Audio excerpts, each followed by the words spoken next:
नमस्कार शेतकरी मित्रांनो, माझं नाव प्रमोद रालाल पाटील, राहणार मंगरूळ, तालुका अंबरनाथ, जिल्हा जळगाव। मी गेल्या 2 वर्षापासून नवनीत 929 ह्या वाहनाची लागवड करीत आहे।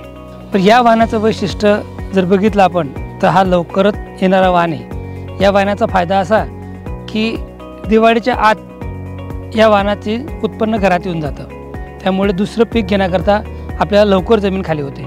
या वाहनाचं हे उत्कृष्ट वैशिष्ट्य आहे। दुसरं या वाहनाचं वैशिष्ट्य सांगायचं म्हटलं म्हणजे ह्या वाहनाचं वेचायला सोपं, वजनाला जास्त, जेणेकरून आपल्याला मजुरांचा खर्च कमी लागेल। कारण सगळ्यात जास्त खर्च आपल्याला कुठं लागतो?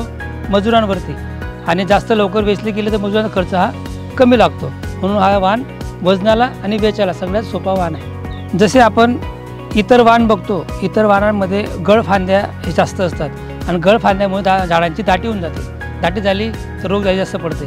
पण या वाहनाचं वैशिष्ट्य म्हणजे याच्यावर गळफांदी नाहीप्रमाणेच आहे। आणि दुसरं सगळ्यात मोठं वैशिष्ट्य की या झाडावरती 5 पाकळ्यांचे बोंड आहे, आणि ते बोंड पण जे अशी आहेत की ते सम प्रमाणात नाही, जास्त प्रमाणात ते बोंड आहेत। 5 पाकळ्याचे बोंड जास्त प्रमाणात आहेत। तर मी इतर शेतकऱ्यांना हे सांगू इच्छितो आणि विनंती करतो की आपण नवनीत वाहनाची जरूर लागवड करावी। हा उत्कृष्ट वाहन आहे।